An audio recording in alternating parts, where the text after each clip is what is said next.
Authenticity in business. How can you be authentic in your business, in the corporate world? What does it mean? Like, subscribe, and share. Hi, my name is Latvimrat, and in this video I would like to answer those questions. And I would recommend you to check the card up here to also see how to do this in your daily life, because maybe that's what you need first. Being authentic in business is being truly yourself. And to be able to do that in business, you first need to do it for yourself, to be authentic, to learn actually, to discover who is the authentic you. And once you know that, then the authentic you will automatically also emerge in business, your business relationships, your corporate life.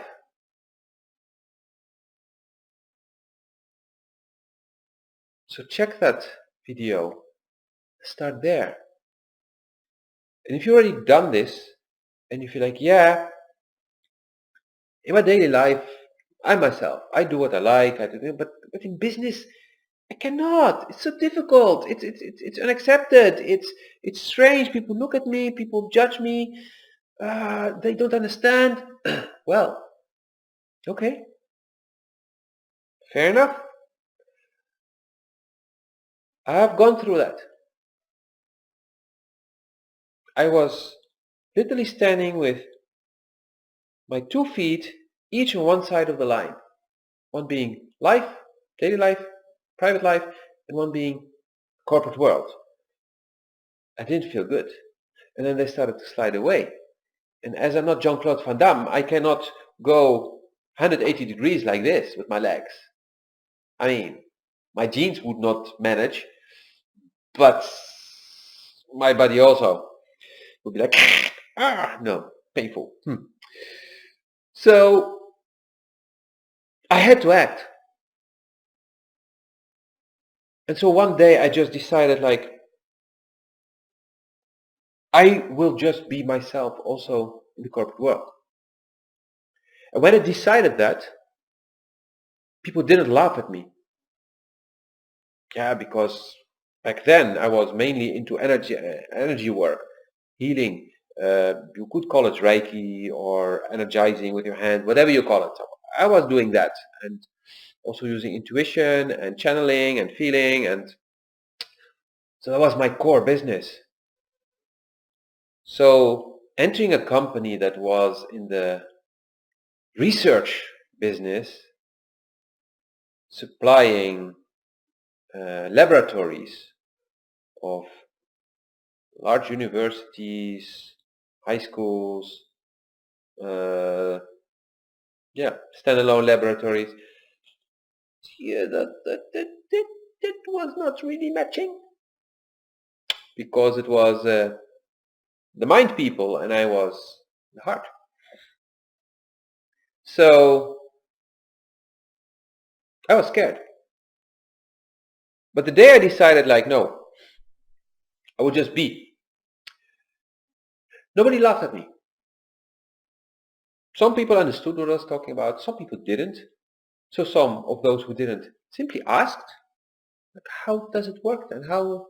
They would come with questions and I would answer. Like, okay. And they would sometimes fully understand, sometimes partially, but I mean, there was a conversation going on. There was respect, mutual respect. And that was the beauty of it. But it was only possible because I decided for myself to be truly myself. And when I let go of that fear, then people would feel it. If you stay in the fear, then people will feel that you're weak. And so the predators will jump on you. The jokers will start to ridiculize you. And all that crap comes on you. But I chose not to. So it didn't happen. Yeah, there are always exceptions. There was one one guy who was so insecure that he had always to make jokes about everything. He could never be serious about anything because he was so insecure. And yeah, that was it. But that didn't affect me.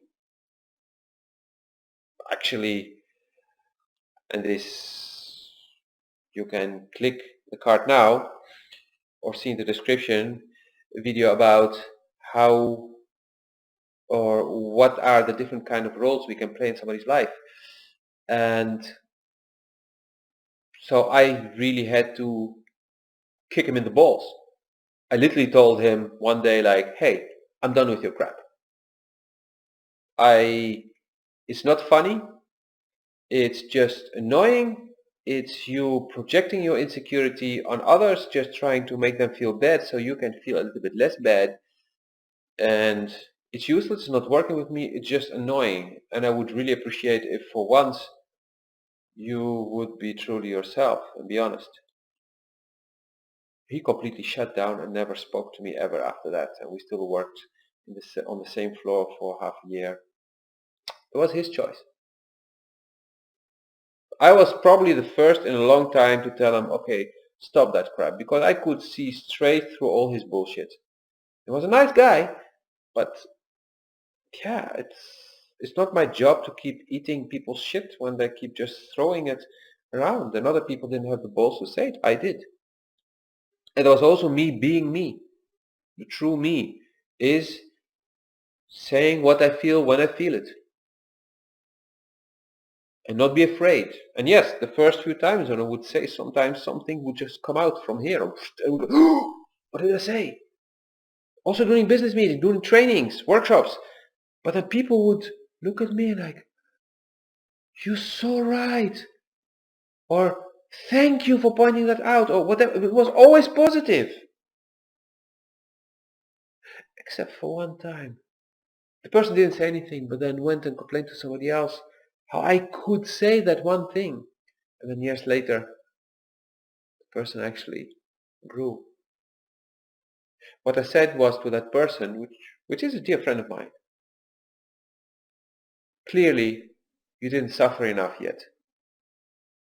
But once you have done that, you'll step out of this situation and you'll move forward. And so she will run complaining to somebody else. Oh, you know what you told me, but you didn't suffer enough yet. Oh. Yeah, it's funny. But it was the truth. And that person took that big step eventually and is doing great now. And so it was the right thing to say in the right moment. And in business, honesty is worth 1,000 times the biggest discount you can give, the best deal you can give. Honesty is what people appreciate because they can trust you, they can count on you, and they can actually work with you safely. And honesty comes from here. Honesty is saying what you feel, telling the truth, not just about the truth of the situation, but also about what you feel, how you feel about the situation. And when you open up, they open up, and then you may find common grounds. And I did that. And I remember when I started doing that, it was beautiful. People would open up, and I mean, beautiful things would be able to be created on the spot or later on or outside work or whatever it was. Beautiful things happened. And that's being authentic. And one thing I had to do for health reasons was to stop shaving, like not shaving with a knife, because I would have the hair growing in and I would look like an adolescent with all those red spots and stuff. And so I decided to keep it short. And I saw that there were very famous business people doing that, like Richard Branson and many others. So when I applied for one job and the manager, and he started like, I was like, hey, I'm not going to do that. This is clean. This is how I keep it. And he looked like, okay, if you keep it like that, not longer, and you maintain it, then it's fine by me. If you wouldn't have accepted it, I would have just gone away. Because I'm not gonna torture myself, torture my skin, and even look ugly because of some bullshit rule, because some study said that people may consider people with a beard as being aggressive or terrorist-like or whatever crap. I heard in one of the biggest companies in the world who had that policy, like no beard for those having customer contact, except for the countries where it's a religious thing to have a beard. I mean, no, so yeah. Or I stopped wearing ties to business meetings because it's not who I am. Hell, the previous prince of the Netherlands, during an official speech, he took off his tie and threw it in the public as a symbol, and then many followed his path, and politicians started not wearing ties anymore. Okay, certain meetings they do because people may feel offended or whatever. It's also a crazy thing. I mean, why would you feel offended somebody not wearing a tie or having the exact dress code like what you say, which are basically, did you know that ties are the same as the shackles the slaves were wearing? Just if you were having the tie or the bow tie, then you were the master, and the one having the steel one was the slave. Do you really want to be in that energy? Will people not trust you if you're not wearing a tie or a suit? Does it make you less good at your job? No. So being authentic is really being you. Look at Elon Musk, big example. Or the guy from Apple. Or Richard Branson again.